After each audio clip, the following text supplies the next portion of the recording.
What's real quick? What's our little Dibby LB pre-order? LB pre-dash order. I want to have that up so we can. I need to get on that. Okay, we're having errors here. So I don't know why.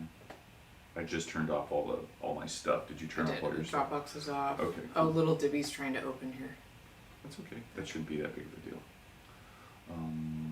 Let's go live. I'm gonna hit it, and we should be able to see our streaming stuff. It says we're okay on this end.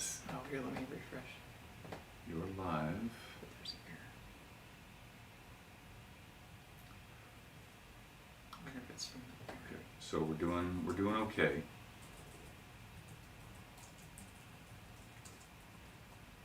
Okay. What if you refresh your screen? I want to refresh mine, but I'm like, do I refresh?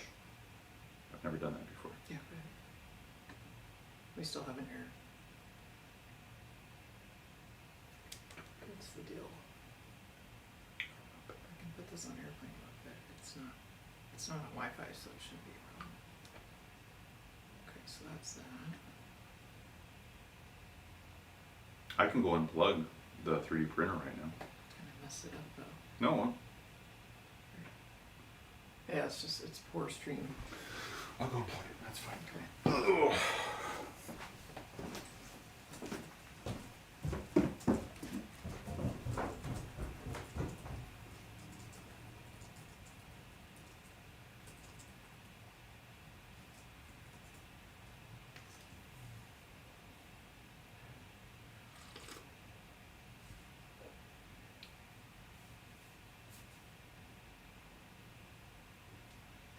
That went off.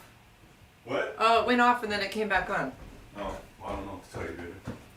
I mean, I unplugged it. It's fine from that anyway. So let's roll with it and see what happens.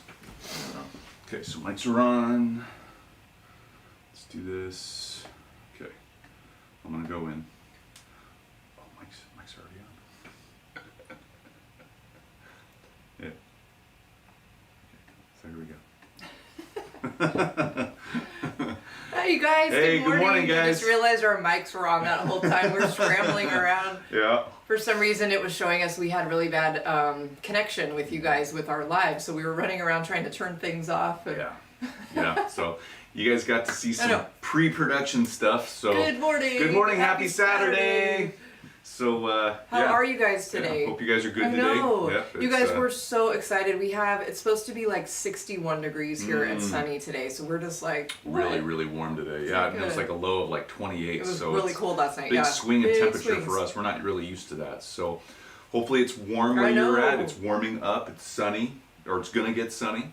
Yeah. So today we've got some fun stuff to talk about.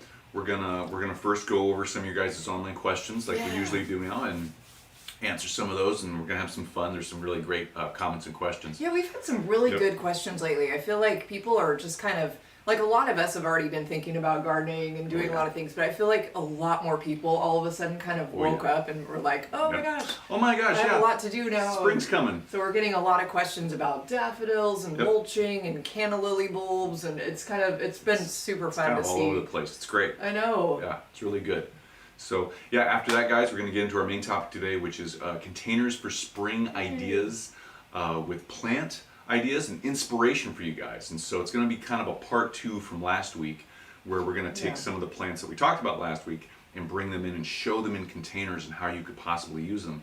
And then we've got our own containers up here. I'm looking over here off to the side because that's where they're at. And so we'll bring those up and we'll show you those too.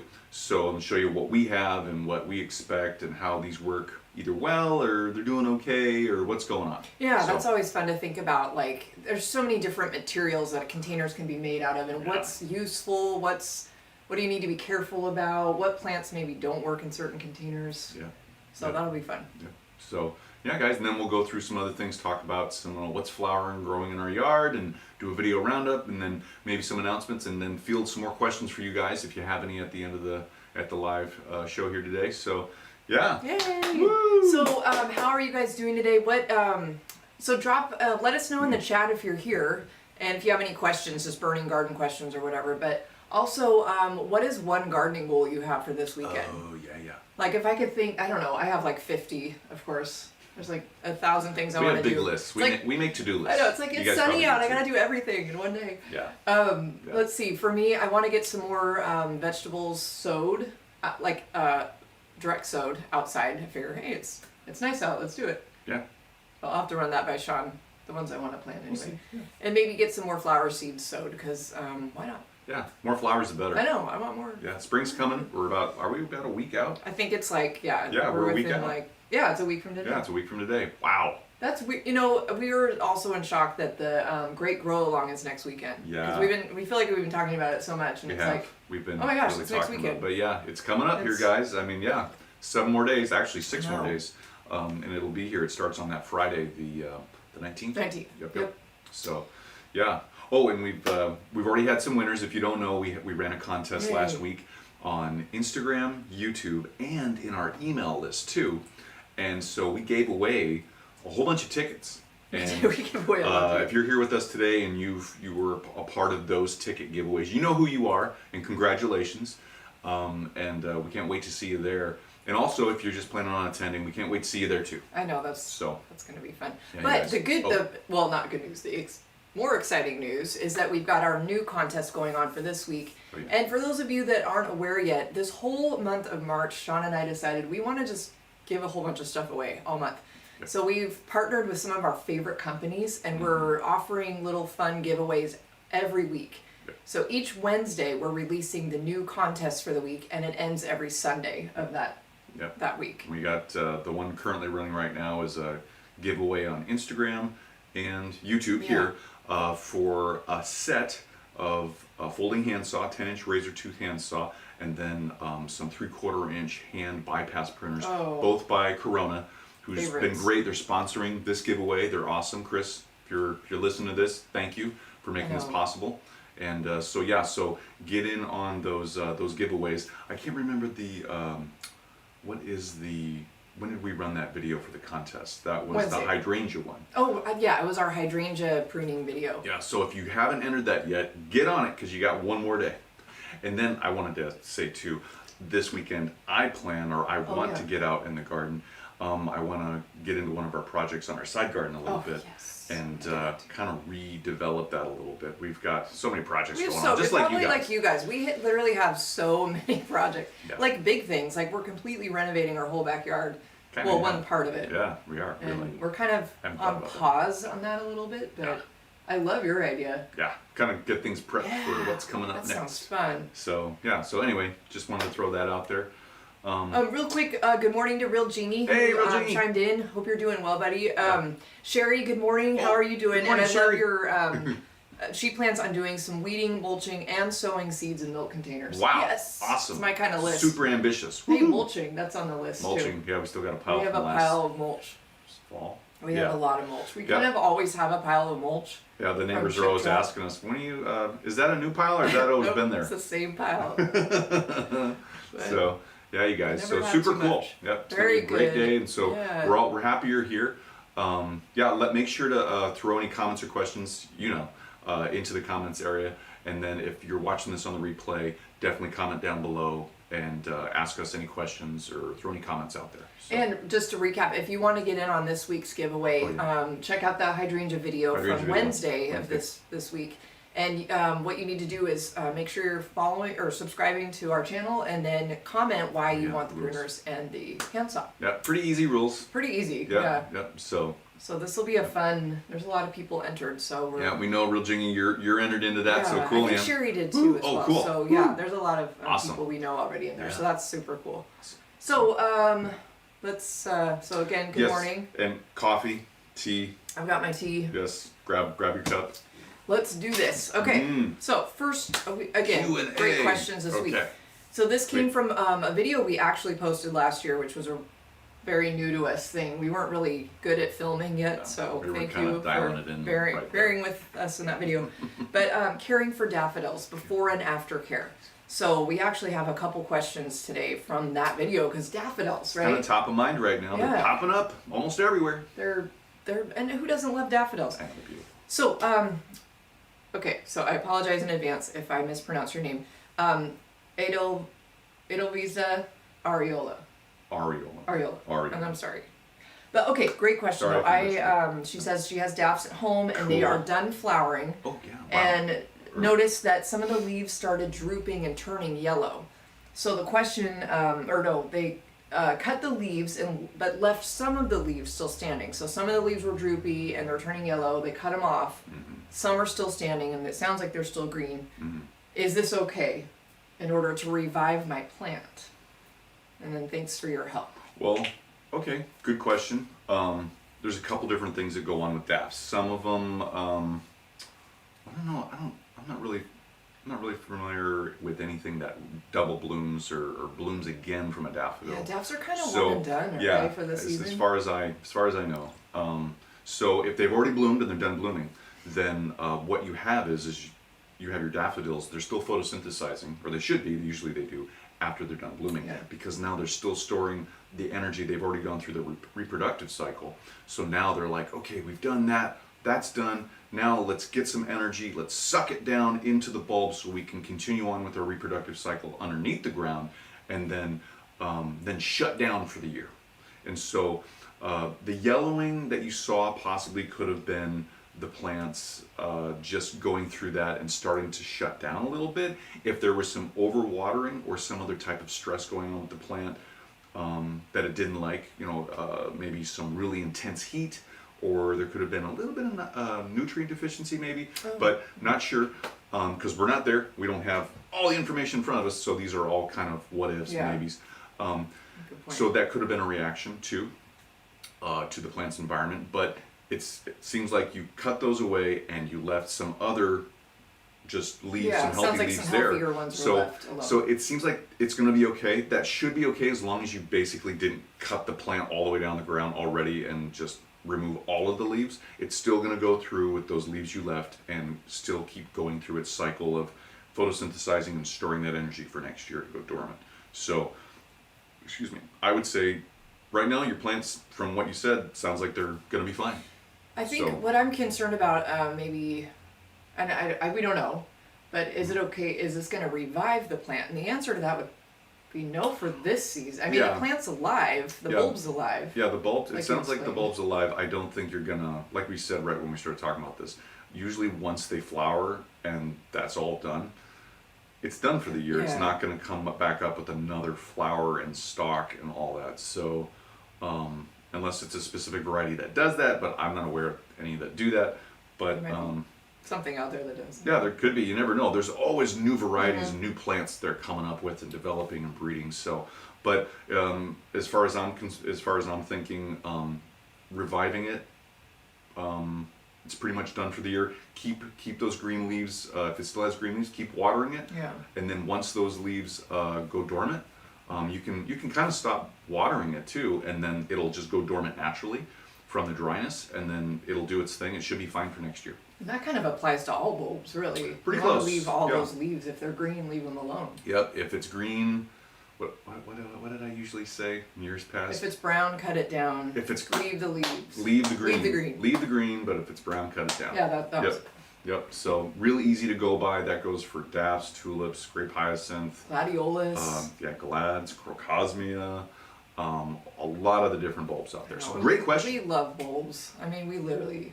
Yeah, we do. Bulbs are fun. Bulbs are awesome. They're just. I mean, it's a lot of work, and then you don't see anything for a while. But it's such a reward and a payoff when they come up, and it's so fun to watch them grow. Yep. I know we're outside every day, like measuring our tulips. We're like, oh, they came up a couple more inches. I mean, it's just fun. I don't know why. The bulbs, we plant them. We're trained to plant them in the fall. And then we forget about them because we've got other things going on for months and months. Everywhere. And then they just pop up out of the ground like it's a big surprise, and it's like, oh my gosh! And it's the first color of spring, usually in a lot of different places, unless you live somewhere where there's color all the time. But for us, it's just like this big burst of color first thing in like late winter, early spring, and it's awesome. And I think that's the payoff for a lot of people on spring bulbs. They're so rewarding. Fall planted, spring flowering. Yeah. Yeah. So great question. Great question. Okay, so we're off topic as usual, but okay. You want to ask the next one, or do you want? Oh, okay. This is the cat question. Oh, this is hilarious. funny. You go. Well, okay, a while ago we had noticed that, well, this is months going back, we noticed that one of our bigger hellebore plants was just flattened. You know, it looked like, we figured something laid down in the middle of it. It smushed everything. All the leaves have not really recovered. They're kind of, the stems are kind of going up and like to the side, but the flowers popped up eventually. Yeah, The flower last stems and few stalks weeks. and the flowers themselves are looking healthy, but the rest of the plant is completely flattened just out. flat. And it's It's an like older an elephant one. stepped on it. Yeah, it's an older plant too. It is. So It's kind of a bigger one. So this was on our Lenten Rose plant chat. On every Friday we do a plant chat. We do a specific plant. So we love this because this is like, it's kind of like, oh yeah, that's probably what it was. and yeah, it makes sense. The characteristic of It does. what we saw. What we saw. Yeah. So Deborah Spencer, thank you for this. She said, "Do you own a cat?" I mean, pretty. That makes sense. Yeah. And she said, you know, she said her cat lays on all her plants, Mm-hmm. and she quoted a specific time in the video that we mentioned. We're like, oh my gosh, what happened? Love kitties. She said her cat has a few favorites. He likes to flatten her ferns mainly, and she has to put cages over things to keep the her. Cats are funny creatures. They're funny creatures, and they are adorable, and they're so quirky. And That's funny. yeah, I grew up with cats, so I didn't. I've never had a cat. I can totally identify with this behavior. They just go out there and just lay down, and it's great. They're pretty cute. They are. When we have a lot of neighborhood cats that just kind of roam. We do. There's So we see them all the time. So that's probably what it was. There's at least 2 or 3 that just roam around on our side, on our property, from between the properties, and so cool. But so it's funny that's a good that they would observation. choose the hellebore. It just doesn't seem like it would be that comfortable. I don't know why they laid on that. It is evergreen, right? So I mean, the leaves are up all year, pretty much. But unless the kitty can speak English or we can speak kitty I, cat, who knows? we'll never know. We'll never know. Yep. Who knows why they chose it? So go ahead. That was a good question. Yeah, that was fun. Yep. From Julia Soares. How do I know if I'm giving my daffodils too much water? Great question. And so this was from our video for caring for daffodils Yeah. before and after they flower. And so to know if you're giving your daffodils too much water, they're gonna basically want to droop down. They're gonna want to kind of look like they're wilting. It's a funny thing. It's like, why does it look like it's wilting if it's getting too much water? And basically, the plant's getting too much water. It's not really suffocating, but it's not really breathing very well either underneath the ground. You know, those roots aren't breathing very well, so it can't suck up enough of the water to stay healthy. So it's kind of in too much water, so it just kind of lays down. That's one way to look at it. That's one reason, or one way to see that it's getting too much water. Another way is that the plants are actually starting to rot. There could be some disease, there could be some fungus or bacteria on the leaves, and so that is something that you might run into too. But hopefully you're not running into that. I know. But, I hope not. Could yellowing leaves be a sign as well? Yeah. Yeah. So like, yellowing leaves could be something, but I mean, there's so many different things to think about for what plants are going through and the environment they're in and the conditions they're growing in and stuff. So so just an easy way to know if you're overwatering or not is dig down around the bulb, just real gingerly, so you don't disturb the bulb and its roots. But just dig down there and see if it's kind of mucky, if it's real wet. The soil's really wet underneath there, especially around the bulb. And if it is, stop watering it for a little while and then come back. Yeah, let it dry out. Come back and then check it again and see if it's dried out any. And if it hasn't, then there could be something else going on underneath the soil with water coming in. But if it does dry out, then good. The plant should look healthier. It should respond to that, and then keep up just a regular watering cycle. But don't water it as much as you were before. So it's not under those conditions again. I know that's really good because I know we actually have seen a lot of questions lately about overwatering. So I mean, and you get so excited, you want to. I think one of our I don't know, Dana, maybe you're here, but I think it was Dana. We thought this was so cute. You're loving your plants to death. You know, sometimes like you're overwatering. We do that. I mean, everybody does it. Well, we do it. We do it with our outside plants sometimes. We do it with our inside plants. I totally killed a couple of our cuttings by overwatering. I know at least One of the hot lips and one of our English lavender that we were so excited about, I'm pretty sure I overwatered them by accident. Happens. I thought the soil was dry. It's okay, and you know, Oops. everybody's always relearning things. Yeah, and, it was a good lesson. It's you know, it's just something that happens a lot. It's okay. It's just part of the learning process and being Very aware true. of it. So, especially around here, we're not used to having to water this time of year. But we have to actually go out and water later today because it hasn't rained here in quite a while. Things are pretty dry. But usually in the spring and late winter, we get a lot of water. I know. I hope we get some rains because we need them. Yeah. So anyway, right? so it's kind of a balance thing. It's like too much, too little. I know. And how do you know? So there are, luckily signs. Yep, signs, and then literally go down and look. Yeah. So. Yeah, great question. Thank you, Julia, for that. Good question. Okay, now this is a fun one because this is a great, beautiful summer blooming plant. A lot of us might already grow these. Fuchsias. Fuchsias. So last year we filmed a video called Caring for Your Fuchsia Hanging Basket. And it was like... That was a good video. Yeah, that was a lot of fun because those were things that we were doing in the moment. We're like, let's make a video. Mm-hmm. So things you can check for, fertilizing, aerating, all those things. Mm-hmm. So a recent question from Mary Desculio was, I'm sorry if I mispronounced that, but how are they propagated? So there's a couple ways. How are fuchsias propagated? Yeah, it's a good question. So that was from day 78 that was a while ago. Of our daily video. Our earlier ones. Yep. So fuchsias, you can propagate them a couple ways. The easiest way that we know of, and to get the same plant with the same flower colors and growth and combination of flower colors, is to propagate it by stem cuttings.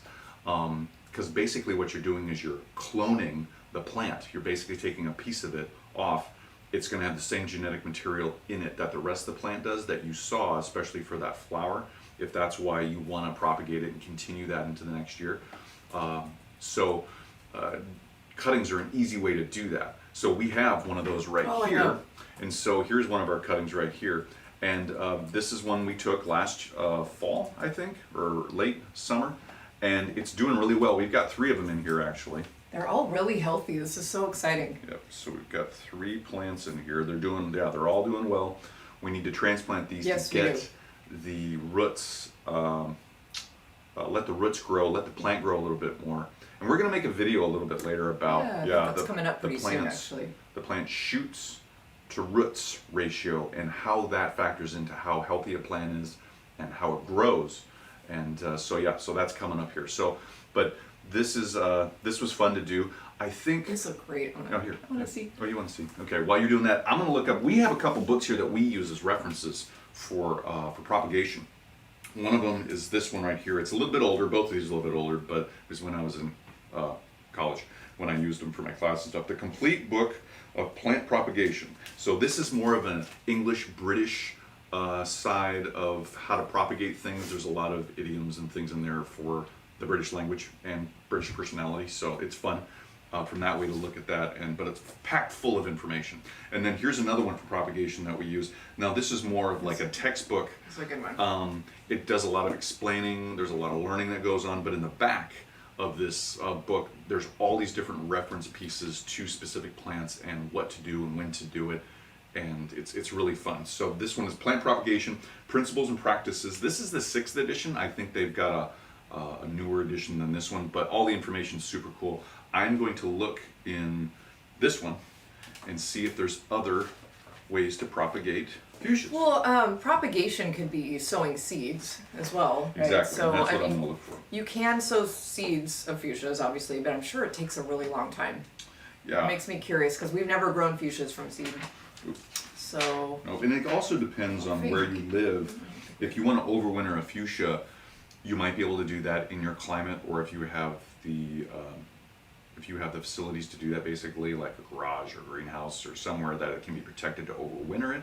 Maybe you don't need to overwinter it where you live either. I mean, it might be warm enough to where it's just green and it's growing year round. Yeah, so for us, that's not the case. Not the case. We did overwinter we took cuttings of our fuchsia and we also overwintered it. So we're starting to wake it up pretty soon here. Mm-hmm. Probably start watering it more, because we've been watering it about once a month. We kept it in our garage, kept it really dark, really cool, kind of slowed it down, and now it's time to wake it back up. Yeah, that's what we're going to do. And we're going to take these guys, like we were talking about, the root to shoot ratios, transplanting these. we're gonna actually, the plan for these is to take them and make our own hanging basket from these cuttings, and so there'll be a video on that too. Yeah, So pretty definitely. cool. I know we really need to separate these. This will probably be coming up pretty soon, probably tomorrow or the next Well, day. that'd be fun. Because we noticed in our greenhouse that a lot of our cuttings are starting to really expand and grow, and we know that they need more room down below. So we'll show you what we mean by that. But Totally.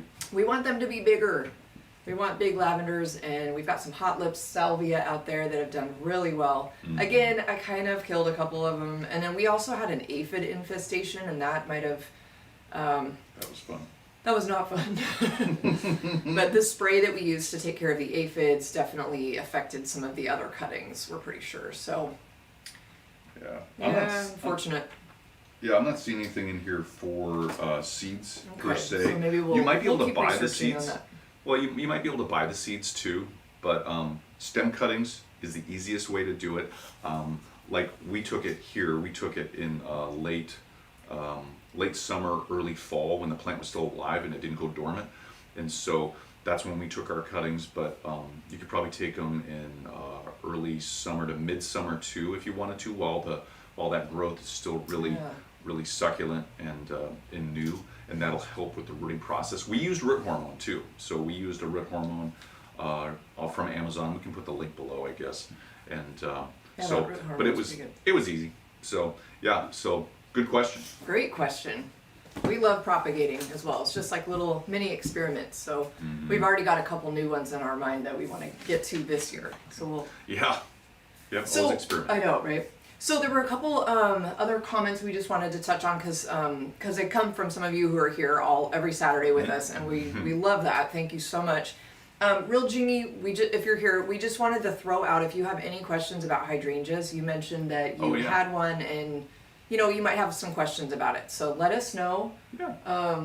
You can, as always, you can send us a picture because it's helpful to know what kind of hydrangea it is. But most of them have similar care. Yeah, a little bit. Yeah, there's some differences here and there, but yeah, I mean we have in our yard love hydrangeas, the macrophylla, the large leaf hydrangeas, and we have the panicle hydrangeas, and there's a little bit different care with them. Not much, but a little bit. They're so beautiful. Yeah, they're love great them. plants. So again, let us know, Real Genie, if you have any questions that you have. And Dana, if you were here, we wanted to say awesome job. You mentioned that you planted did I hear this right? 3,000 tulip bulbs. Well, she wrote that. Or she wrote that? Yeah, I think she wrote that. So we wanted to say, wow, Damn. Congrats, and we'd love to hear how that went. Yeah, wow. 3,000. That's a lot. That's a lot. Yep. So that is going to be a beautiful show of color when those all come into bloom. So very cool.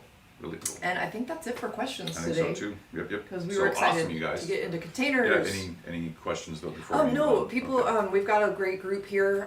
Good morning to you, Jay Harrison, and of course Sherry and Real Genie. And if anybody else is here in the chat or here with us live, jump in the chat and let us know. Yeah, and chime in. Yeah.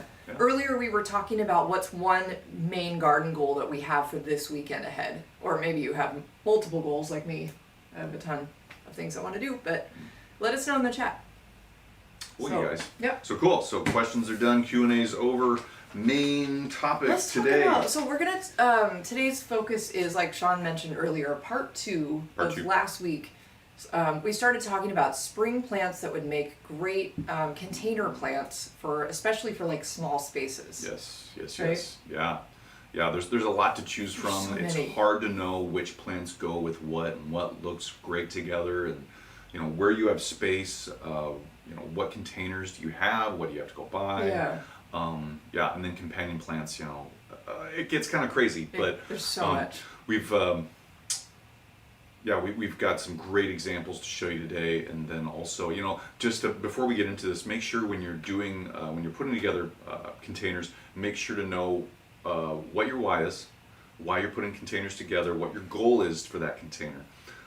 Make sure you understand what location in your garden you're going to place them in. Does it have full sun? The conditions of that location. Is it full sun? Is it well draining? Is there close to irrigation or a water source? And then find out what plants are going to fit into that location and conditions, and they're going to check that box for your why. So just real quick, just wanted to go through that. So yeah. There's so many layers too, because it goes by your own preferences as Oh, well. totally. So Yeah. if you pick all these plants you like, let's say you love purple. We love purple flowers. Purple's pretty. You want to make a purple and white container, let's say. So you need to find all these plants that have the same growing needs. Yeah. Yep. And well, the growing needs and that fit your parameters like color, size, texture. I mean, if you don't like the look of the plant as you're looking at it at the nursery, then you're not going to buy it. Probably not gonna ever So like you don't want to bring that home and look at it and go, I don't like that. So yeah, your personal preferences definitely work into this. So today, Yeah, so with that, I mean, where do we start? where do we start? We've got slides. Slides to show you of examples of, we went with the same plants that we talked about last week. Yes, yes. So we took those plants this week and found some pictures and, in container combinations. Yep. So let's I feel like we should do that yeah, first, let's mix in with those, and then we'll have we'll mix in from those our own plants in our own pots maybe. So there we go. So first up there, guys, we've got English daisies. Now we covered this last week as an individual plant and flower, and just gave you an idea of what it looks like, how beautiful it is. They are so beautiful. Yeah, they're gorgeous. So this is an example of an English daisy in a pot, well, actually in 3 different pots and containers, and you can see it there.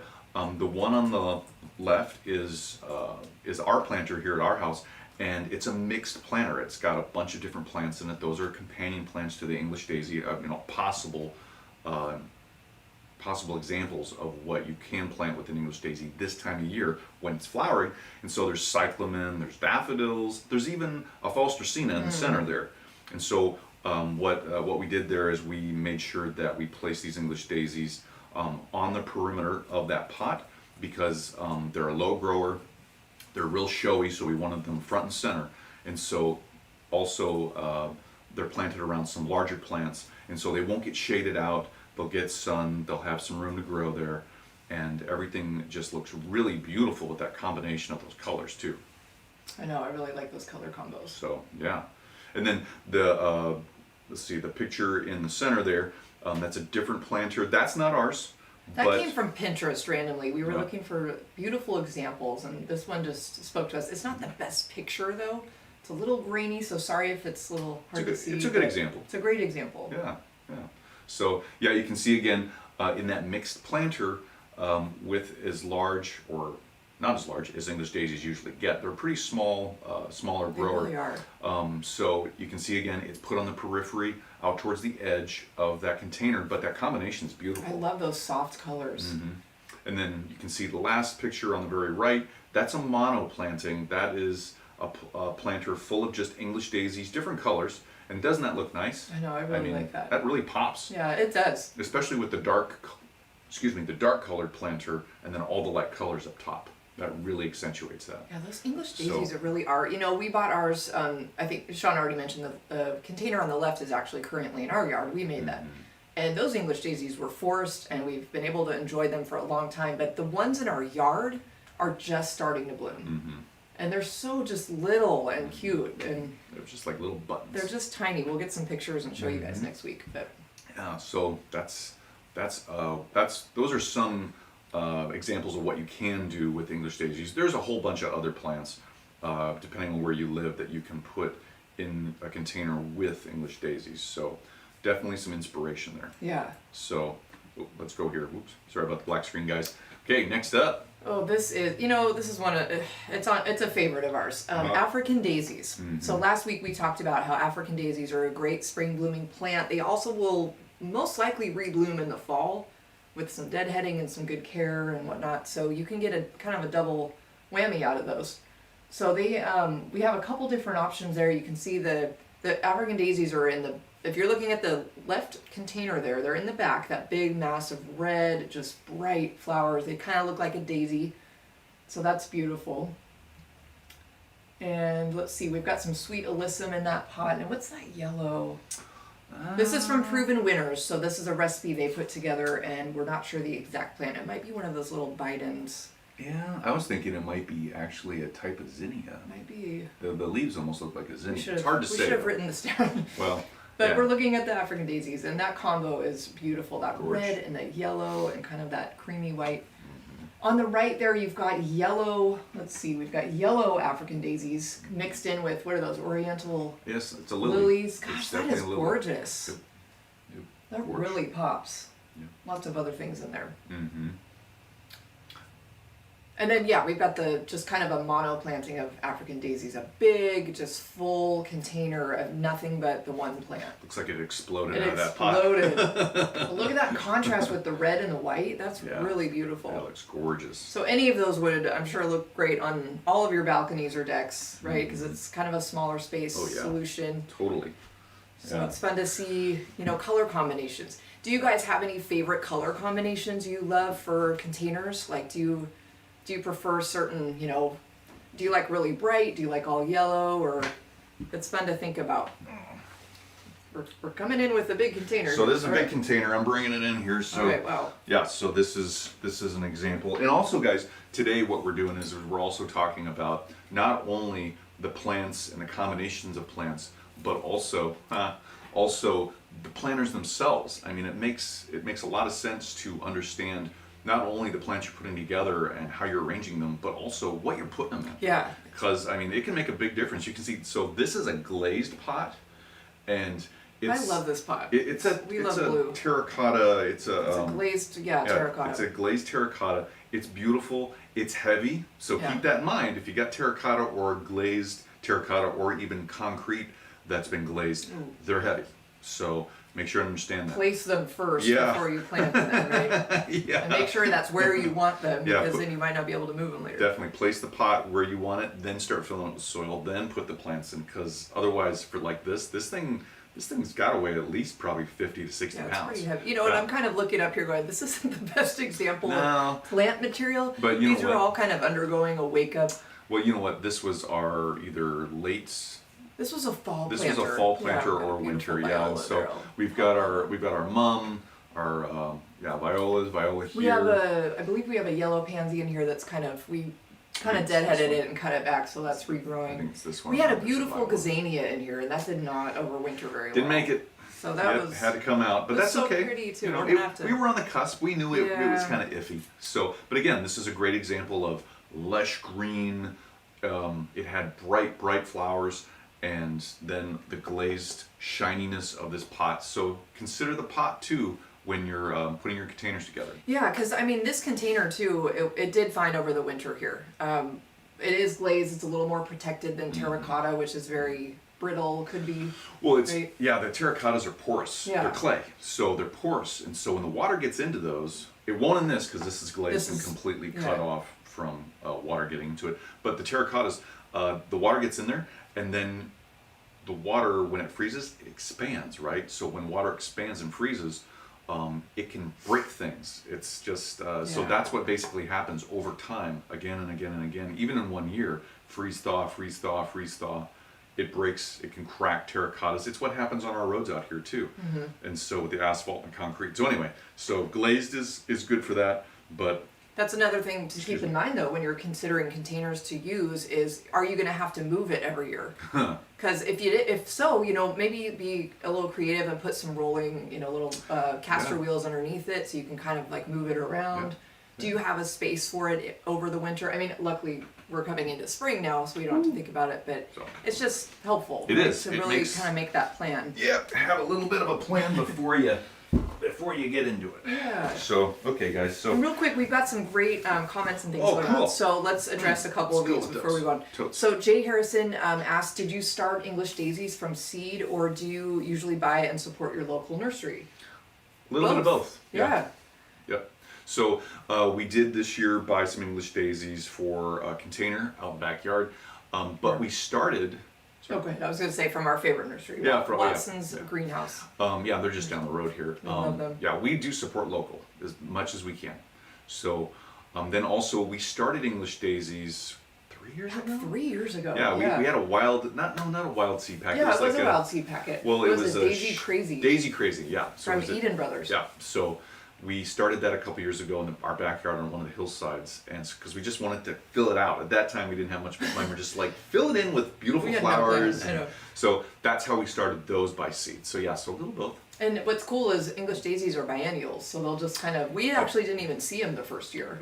Then last year we saw them, and now we're seeing a different probably batch. Yeah, so usually, to back it up a little bit, if you're not familiar with biennials are different from annuals and perennials, where biennials, they'll germinate. If you grow them by seed, they germinate, grow from seed, they grow vegetatively or just leaves and stems, do their thing, photosynthesize, die back down over the winter usually, or go dormant, and then maybe they don't die all the way back down, but they go dormant, and then the next year they grow again. It could be a little different growth, it could be the same type of leaf growth, but then they flower in the second year, and that's when they produce more seed to then disperse and then continue that life cycle. So it's a 2-year process usually with biennials. Yeah, that's really fun. So good question. Great question. That's fun.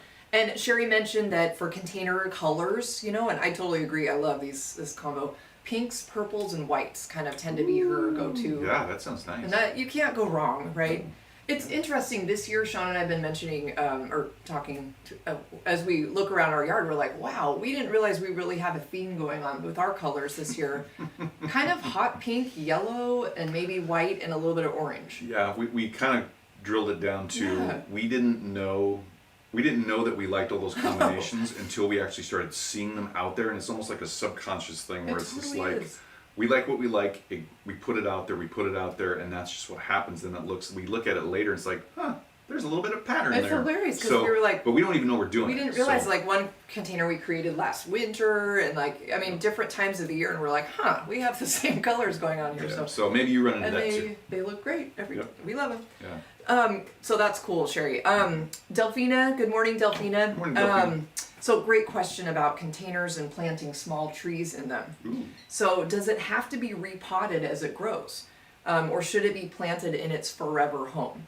I'm looking into maybe getting a small manzanita or ceanothus. Okay, good question. Great question. Yeah, so it depends. It depends on what your goals are for the plant, partially, and then also how big is that plant supposed to get in maturity? Because if you aren't putting into your thought process and planning how big it's actually going to get, and you just put it into any pot that you want because you think that's what it looks, I want it to look like that all the time, that's what I like, done.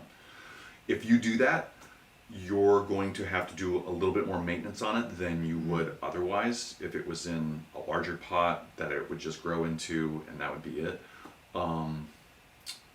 Or if it was out in the landscape in the ground where it could just continuously grow its roots out and be healthy that way. So, and why I say that is because if you put it in a smaller pot, you're going to have to do possibly some root pruning. You're going to have to do some top pruning and keep it condensed. It's almost like a quasi bonsai type of thing, because Quasi bonsai. Oh, that's cool. Neat. I didn't think of that. But yeah, so because certain plants, they need so much room to grow, they're just genetically predisposed to do that. And so you can't really get away from that. So sometimes it's better to build that into your goal of planting it into a size of pot that it'll be able to stay in for quite a while. If not its full life, but it's an artificial, this is the thing that comes up with pots. Pots are basically an artificial landscape. It's basically like a raised bed. It's confined. It's only got so many resources. So when you create that, you're creating its own little environment and resources, its own little world. You have to maintain that world. You have to maintain all those resources that go into that pot. And that's, that includes compost, fertilizer, that includes replenishing the soil, that includes aeration. But it's so confined because it's in that finite space. So I know that's a lot of things that just threw out there to think about. So just, but I don't know if I answered the question. Well, I would struggle with that as well, Delphina, because I think like you take it's probably maybe not obviously full size at this point because you mentioned, maybe having to pot it up or kind of rehoming it every time. And you think like you want it to be proportional to the container you have it in, just for aesthetics, right? And stable. It's like the stability of it too in that container is a big deal because now you've given it so much space to grow its roots. It's not going to be as stable in that pot as it might be out in the garden, where its roots can go really out. Any wind or anything that pushes up against it, it won't be as stable to take that environment. So yeah, the pot size, the stability. So it's something to think about if you wanna put a manzanita or ceanothus in those pots. Keep in mind how big it's going to get, and to check the roots, how big they're getting, and if it's starting to circle. Because if they're starting to circle, you have two options. You can root prune it every time it starts to circle, or you can rehome it into a bigger pot and give it more space to grow. Because here's the thing: when plants grow underneath the ground, which we never really see, there's a ratio between that root growth and the top growth. If the roots continually get to grow, the top pretty much gets to continually grow. If the roots don't get to grow and they're confined, then that'll slow down and impact the growth on top that you see. And whether that turns out to be, disease, or more susceptible to disease or insects, or discoloring, or stunted growth, or whatever. These are just things you got to think about when putting something into a confined space like a pot. That makes me laugh. We have a lot to say. Sorry, there's a lot to consider. Well, we could keep going. I mean, we've run into this situation before. So if you have any more questions about it, feel free to email us, Sean and Allison at spokengarden.com. Totally. We'd love to chat with you more about it. Totally. And one more thing. One more thing. If either of those plants that you want to put in there are dwarf varieties, that'll work in your favor, depending on how big they actually get for maturity. But dwarf plants can be used in certain situations in pots. They're more well disposed for that than, say, the regular plant species that isn't dwarf. Like a hydrangea, right? You can possibly, yeah. I mean, it's still, you run into these things where it's in a confined space. You got to keep an eye on it, even a hydrangea, because if it's in a pot and those roots start circling, you can run into other issues. So it's just something to keep in mind, stay on top of, be aware of. Great questions, you guys. Thanks. Super awesome. Okay, so back Moving to the slides. I know, back to the slides. Container number 2. So we did English daisies, we did African daisies, there's African daisies. Now we are, what's our next slide? Our next one, phlox. It's phlox. Phlox is we're not actually growing phlox right now, but we would love to. That's something we'll add. We want to grow everything. We do. I know. It's ridiculous. We do want to grow everything. But I love that container. And you know what? Actually, I realized later, I was really tired when I put these slides together. Apparently, that's like the same picture twice. It is, but it's kind of a zoom in. I like the close-up. Yeah. Yeah, the close-up, you really get an idea of what's going on in that pot. That's cool. Okay, now what do we see in there? There's like a taller kind of... I think that's an arborvitae. It's either an arborvitae or maybe a type of juniper, but I think it's an arborvitae. Yeah, it's like a columnar arborvitae in the back, the big, tall evergreen plant. There might even be, that kind of looks like from here, a type of hosta. That's what it looks like. In the back with that... mostly yellow, a little bit of green variegation. Interesting. I wouldn't think of that as a spring plant, but this is a spring container here. So, well, it's spring into summer, right? I mean, there's pansies on the side, on the very right side. Those remind me of the ones we have, actually. There's definitely the phlox in the front there with all the tiny little flowers. And then on the side with the pink, I don't know if that might be a calabroca. I was just going to say that, yeah. Beautiful little calabroca. Yeah. So that's just an interesting planter. It's a really large planter, and they packed in a lot of different plants, like some that I wouldn't think to put together. I know. So that's an interesting choice. That came from Proven Winners. That was an example of a recipe they used for that bedazzled pink phlox. And the plant material they put in there, it reminds me of a partial shade location because of the hosta, because of the pansies. So, but has to have some sun too for that calabroca.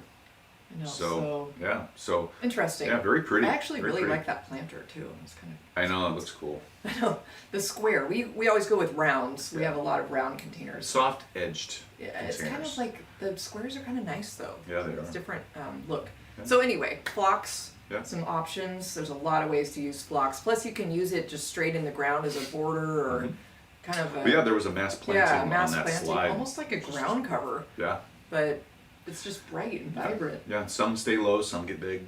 Yeah, there's a lot of ways you can use phlox. That's a fun one. Yeah. I'll have to think about that. Do you guys grow phlox in your garden, and how do you use it, if so? Yeah, totally. That'd be fun to know. And, we're not getting into that. Not there yet. Jay Harrison commented, do you have any bulbs, plants, or seeds that you're searching for? Is that a question to us? We always have things we're searching for. Or was that to... Might have been to Sherry. Yeah, I wasn't sure who that was directed at, but... And Sherry, great comment, and that's cool. What's her comment? Sherry has 4 trees planted in pots right now, so that's awesome. Boom. And I'm super jealous of your Myers lemon because I really want a Myers lemon. Oh, lemon tree's sweet. It just doesn't really grow that well here unless we keep it inside all the time, and we don't have room yet. So anyway, that is very cool. Myers lemon. Cool. Pixie peach. Did I say that right? A Haas avocado. I didn't even see that. Oh my gosh. And a coral bark maple. I'm not really sure what that looks like. I'm going to have to look that up. A coral bark. Yep. And Sherry used large pots and also bought dwarf species of the trees. Sweet. And she mentioned, like Sean said, researcher tree. Yeah. Really, totally. yeah, that Boy, makes a lot of sense. That's quite an assortment of trees there, Sherry. Awesome. Woohoo. Very cool. Cool. So anyway, you guys, let us know Definitely. Jay Harrison's wondering if we have a wish list. We have a huge wish list. We have a wish list. You bet we do. Lots and lots of things. There's multiple ones. I know. Elephant ears is something that's at the top of our wish list. Yeah. We're really interested, I guess, in shady or tropical plants because we have a lot of areas around our yard that are like kind of unlandscaped at this point. And a lot of tall trees. We have a lot of tall fir trees surrounding. Tall trees. Yeah. So lots of shade. So we have a lot of mix of different types of sun, needs around our garden. We have full sun, we have partial, we have shade, so it's fun to we have lots of good challenges. Experiment a little bit. Mm-hmm. Totally. So we have a huge wish list. Yeah, thank you for asking. But that's fun. What do you guys have on your wish list? Yeah, We'd let love us to know. hear. Yeah. I know. We have way too again. There's too Sean many. just rolls his eyes at me all the time. Well, so no, I'm like, I want this plant too, and he's like, where are we gonna put it? Exactly. Again, it's always my first question. Always have room. Where are we gonna put it? You can always find room. Containers. And then you can move them around anywhere. That's what I always. Yeah, that's fun. So while you guys are thinking about your lists, let's get into the next guy here. Snapdragons! Woo, Snapdragons! Who doesn't like Snapdragons? I absolutely love the container in the top right. Ooh, pretty, yeah. Sherry might like that as well. It's got that pink, not so much purple, but look at those. Yeah. So you've got, I believe that's a petunia that, one of those super petunias that Proven Winners has. I forget the name. But then you've got that, is that sweet potato vine? Yep, I think that's a sweet potato there? vine, yeah. That lighter green, almost lemony looking green there, yep. And then the tallest plant in there is that Snapdragon. They get about 2 to 3 feet tall, most of them. So they're beautiful plants. They come out early spring. They like the cold season. It's almost like a cold season cut flower crop, So if you would, cool. you might think about it in those terms. So yeah, just a gorgeous plant. That middle pot, that round gray pot, again, it looks like there's I think those are petunias. It might be a New Guinea impatient. It's hard to tell with that green leaf, and then but there's a grass in the back. I mean, look at all those. I love those. There's a lot of options with Snapdragons right now because they will take full sun. They're very tall. You can plant a lot of things around them, like that grass too. That gives it some different texture. I like that texture a lot, and I love the white pop in the front. And then that angel face wedgewood blue is that specific. It's like a summer snapdragon they call it, and it's in the back of that pot on the left there. Gorge. So that has a lot. I really like the snapdragons just in their own container. I think that's such a striking contrast. Yeah. Like there's just an upright bloom, and you can mix different colors of snapdragons together. Yeah, if you're lacking ideas on what to put with plants, just get a whole lot of one plant and stick it in a container. Yeah, really, you can't go wrong. Yeah, you really can't miss with that. Not only that, they all have the same needs. Yeah. So you don't have to guess like, will these go together? Yeah, I know. It's fun to think about. It really is. And those are so tall. Like with those, it's a tall plant. It gets 2 to 3 feet tall. So you can put it in kind of a larger container. You can get it a little bit higher profile, maybe a little bit wider container, and it'll just fill it out. I love that. Yeah, I mean it's that proportion, right, in the eye. So next up, these are Sweet Alyssum. Now this one, this is a kind of a duplicate container idea. We saw this picture already, but we're focused on the Sweet Alyssum in the front on that left container. Yeah, there's the African daisy that we showed before, right? Those. Yeah. Love So those. yeah, that Sweet Alyssum, it just pops. It's just that bright white. Oh, this is It's kind moonlight of a night. lemony yellow almost, right? It's gorgeous. It's just beautiful. And then on the very right, they've mixed in more of a dark night. It's a really dark, almost love pink. that. It is kind of a purple. It looks almost, but it's on the right hand side of that pot and interspersed throughout the edges of that pot. This is It's a like great ribbon. plant. Yeah, it could be. I'm not sure Boy, from look the at picture. that. But yeah, Sweet Alyssum is a great plant to put into pots, to put in containers, to go on the periphery, to put on the perimeter of a pot and let it drape over and just kind of gush over the side and grow. It's just, it adds so much character and lushness to a pot. It's really cool. That's really cool. That's a beautiful, beautiful stripe. It's just bright purple. Yeah. Wow, love those. Gorge. Love those. Yeah. Should we throw one of our other ones up Yeah, here? let's talk about Let's, another pot. We've got our other pot here. Now Yeah. again, so kind of changing it up, materials, the pot materials, right? So terracotta, clay. Yeah, I love the look of terracotta. You do have some care with those though, because you can't really leave them outside over the winter, in our climate anyway. It's kind of a bigger pot. Here we go. This is a fun one. Yep, so this was, I think, This our was the winter. Fall one, Fall? I It was believe, fall. because We we had had a a couple falls. beautiful white, again, look at us. This was yellow, Hey. pink, and white. You see me? We had, yeah. That's a big one. We understand this. We had a white mum right here, so we looked at, again, this was another It's growing example back. of our. You guys can't see it. We can't get the camera, move it right now, but right here it's actually starting to It's grow. still- yeah, it's stems regrowing. and leaves. It's regrowing right now, so beautiful. But we have a couple of these pots in our yard, and we just love the look of terracotta. It's so natural and just beautiful out in the garden, but you gotta move them. If you live in a certain climate, they really don't overwinter well, like we talked about earlier, because they could get wet and freeze and crack. And the older they get and the more of that freeze thaw that they go through, the higher the chance they're going to crack. It's just a foregone conclusion. So it makes sense to bring them inside if you can, if possible, during the colder winter months or any freezing temperatures so they don't go through that. Yeah. So, But if you live in a warmer zone and you can keep these out all year, I mean, what a great solution. I mean, we do have a lot more of these around the yard, and a couple of them we probably forgot about and left over the winter.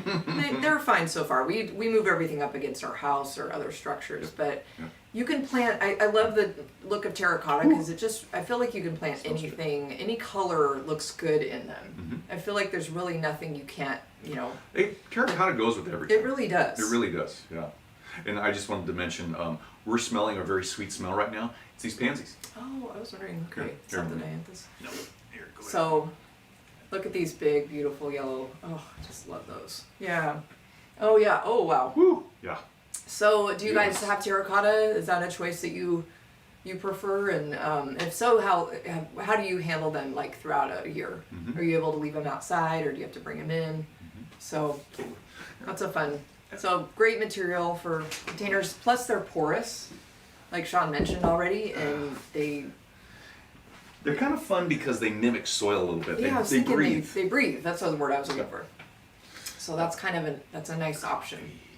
So yeah. A couple things going on in the chat.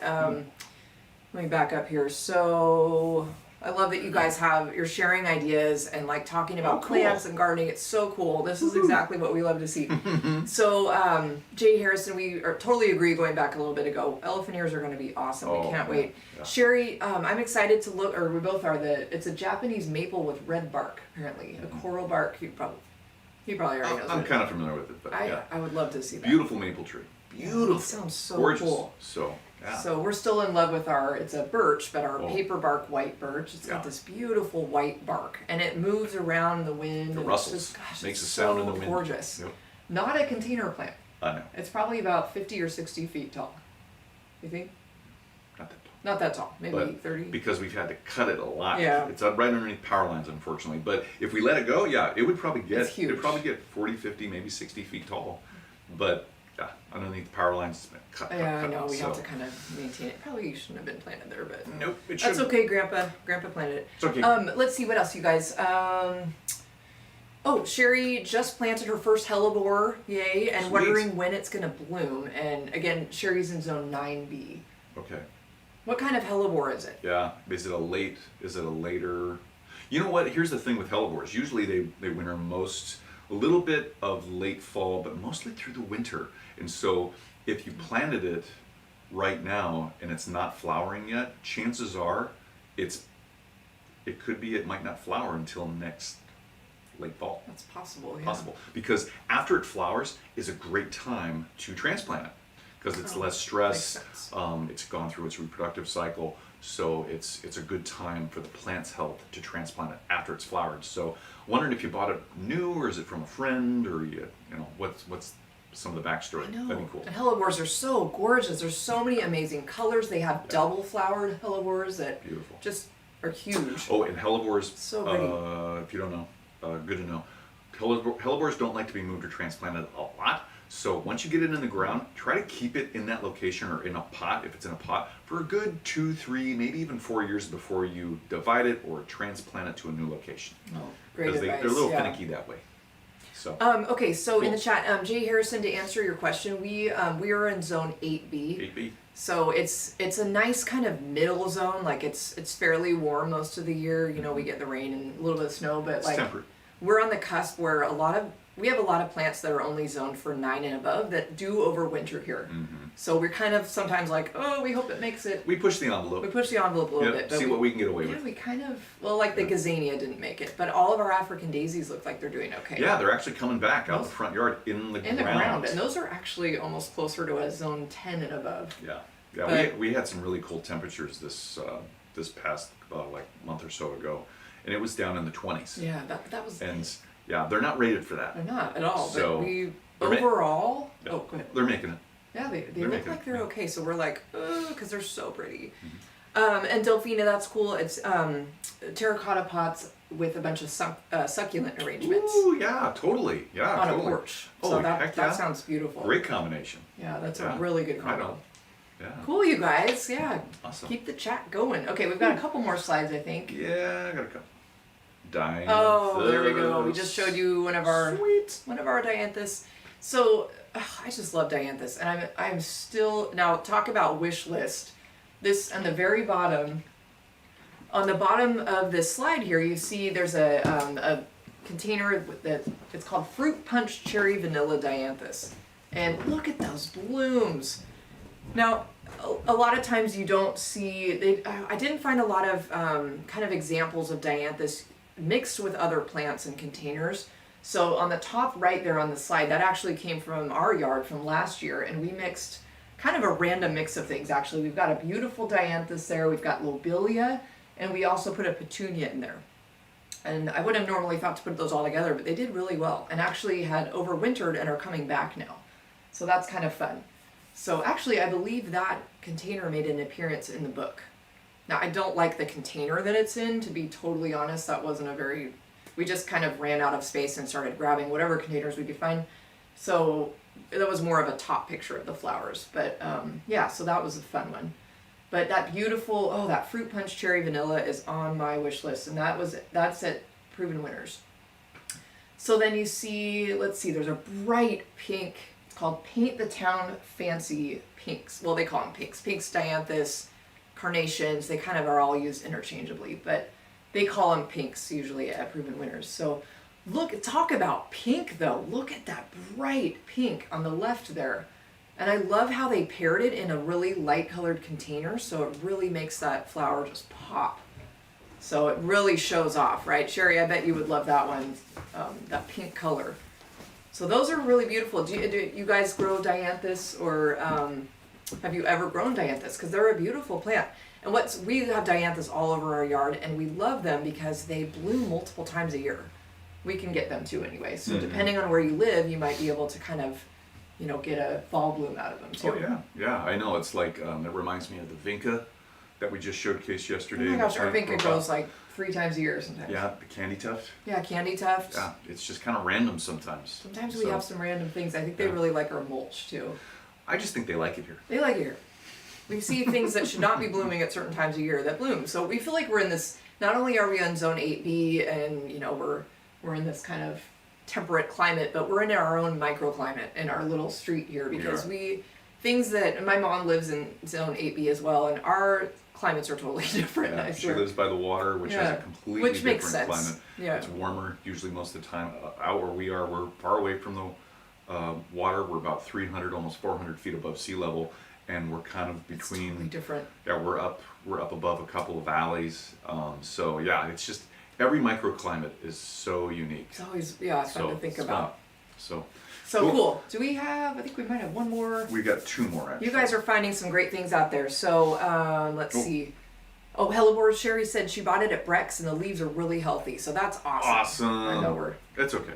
And then Jay Harrison, Walmart has double flowered dianthus in Florida right now. What? What color are they? Beautiful. That sounds awesome. I know. I'll take that. Double flowered, that's like the one that you guys saw that I'm in love with, that fruit punch cherry vanilla. Yeah. Oh my gosh. I know. Double flower dianthus. Yeah. It just looks like this little ball. Is that the one that looks like a rose? Yeah, it kind of does look like a rose, a little those are rosette just kind of beautiful. shape. Yeah. Oh my gosh, I'm in love with those. If you guys go to Proven Winners and look at those pinks, if you're interested, they have this whole line of, they call them fruit punch and then whatever name, and they're all double dianthus. They're just gorgeous. Yep.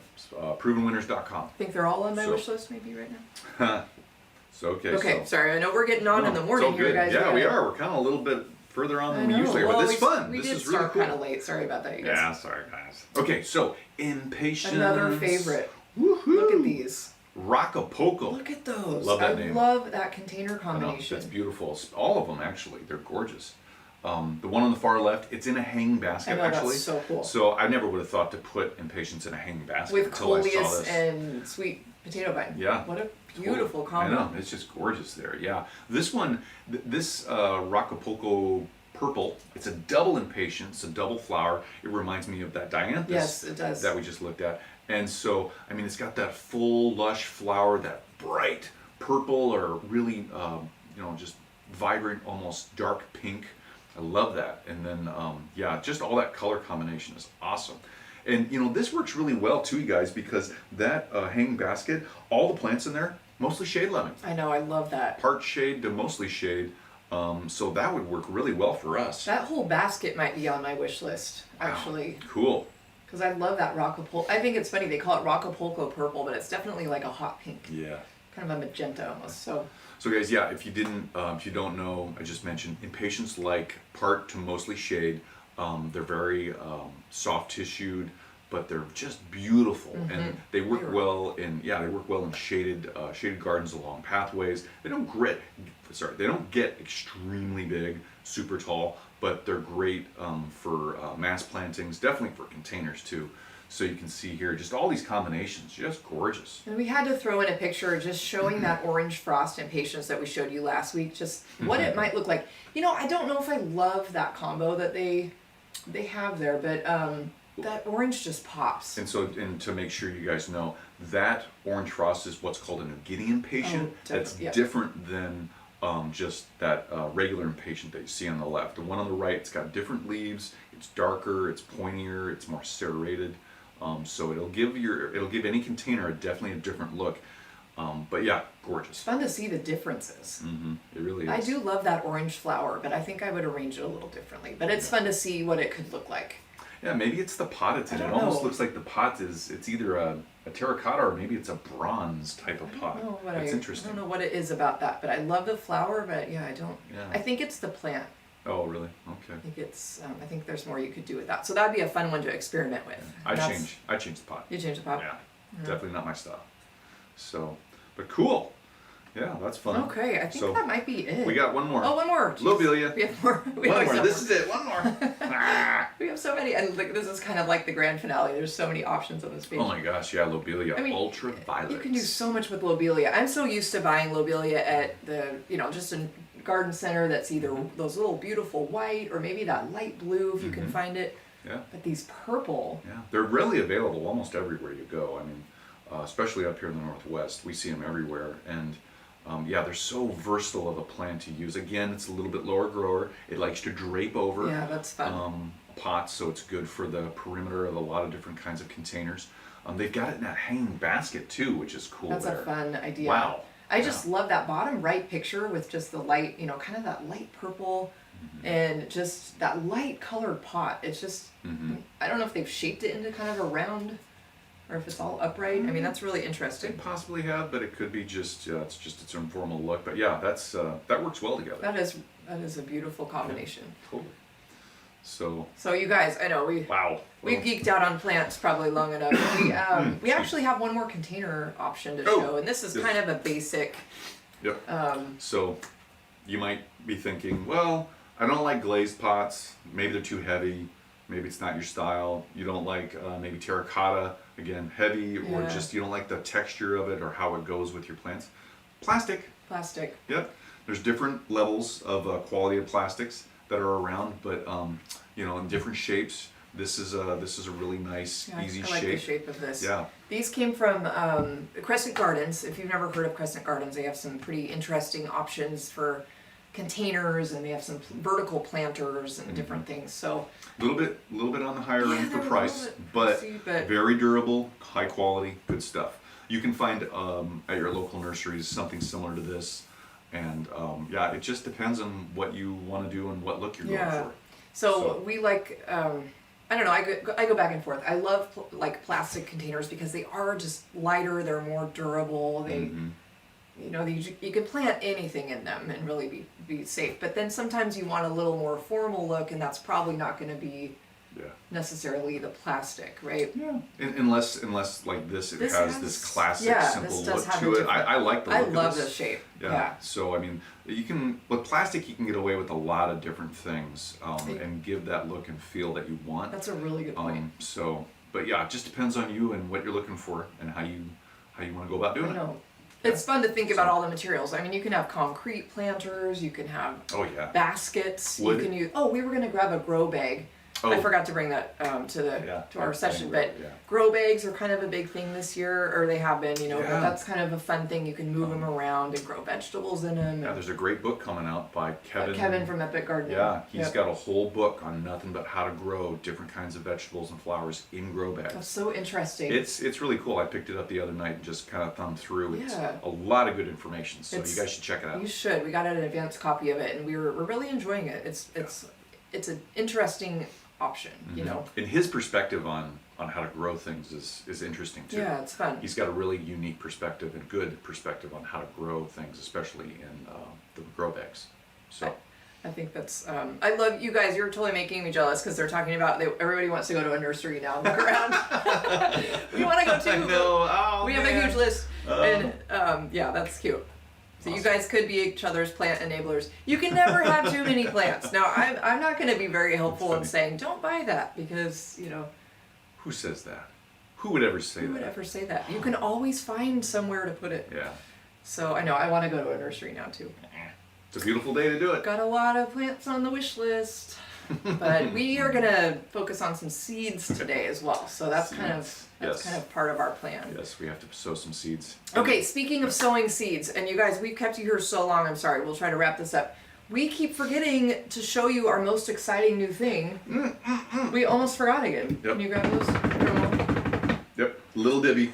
This is what we're going to be using for seed sowing today. So finally ready to get out there. The ship date is coming out this coming week. Oh, and we have a slide to show too. You guys, we have a new product. We made this at home, and these are 3D printed, and they're these great little garden tools. We named them the Little Dibby. So we have all these colors you can see here. Yep. So basically, what happens? You've got two ends on one tool. Yep. It's two tools in one. Two tools in one. Yep. Yeah, what is our slogan? One tool, two ends, many uses. Yep. So you can see this end, and maybe we'll show on the picture so you can see it up close a little better. Actually put that up. Oh, well. I can try and find it. So we've got a dibber on one end where you can sow seeds. You've got we have these graduated rings. If you can. No, you go ahead. We've got these graduated rings here that they all indicate a different inch increment.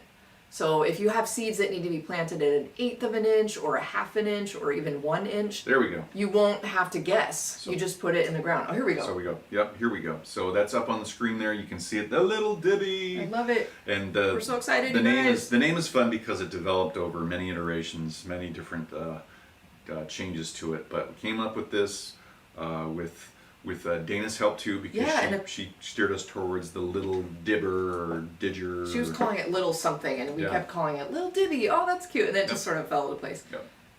So really cool, guys. Yeah, we've got 5 different colors. We're really excited. We make these ourselves, like Allison said. We're 3D printing them right now until we can get them under some other type of production. But I mean, we make each one.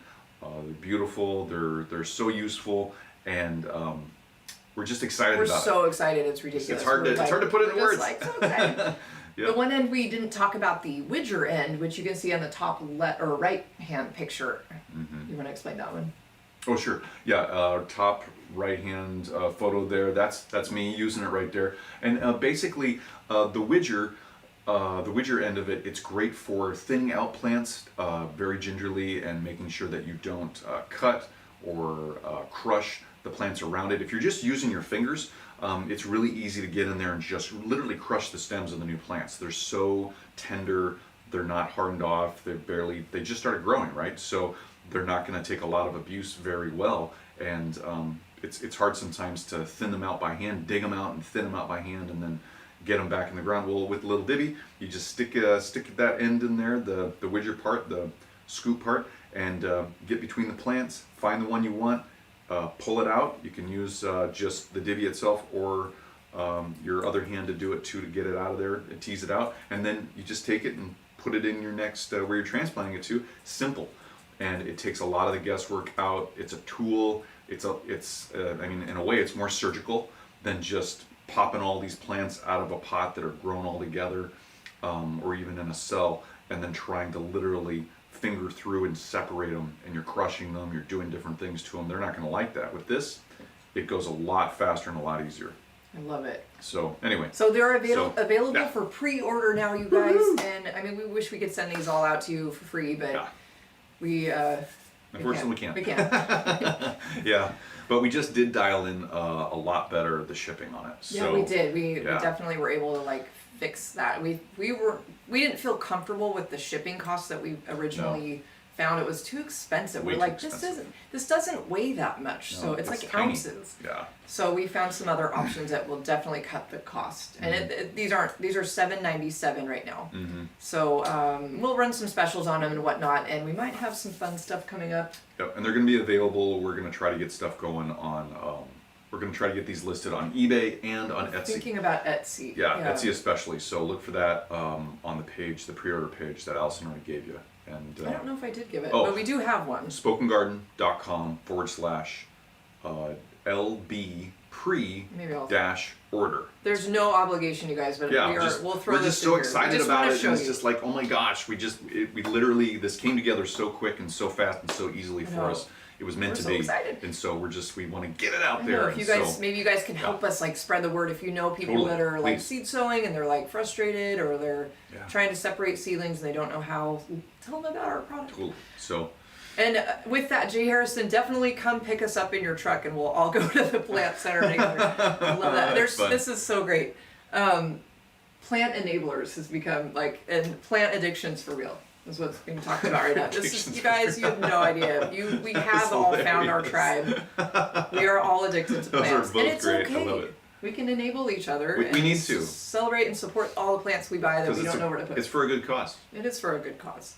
And it's even better when you get to grow them at home too. Because then you can, I mean, it takes a little longer, but I don't know. There's just something about like growing your own, beautiful flowers and plants to fill. Plant enablers for real. The plant enablers, yes. That's our new name. That's great. I love it. Love it, you guys. So moving on from the little ditty. Yeah, we need to probably wrap this up pretty soon because everybody's got to get out and go plant shopping. Yeah. So we need to announce I don't know if we announced it last week if we knew, but our book's been pushed back for pre-order. It's still available for pre-order, but it's been pushed back. It's not on here, I guess. But the 13th of April, it's been pushed back, and so at least a week. So just be aware of that. We do have some bonuses that come along with that when you pre-order, so they're up there on the screen. Definitely ask us any questions about it if you want, if you have any questions about it, and email us with those questions, or here in the reply in the comments or the chat area. So there's that. So that's done. So I think with that, there's the video roundup.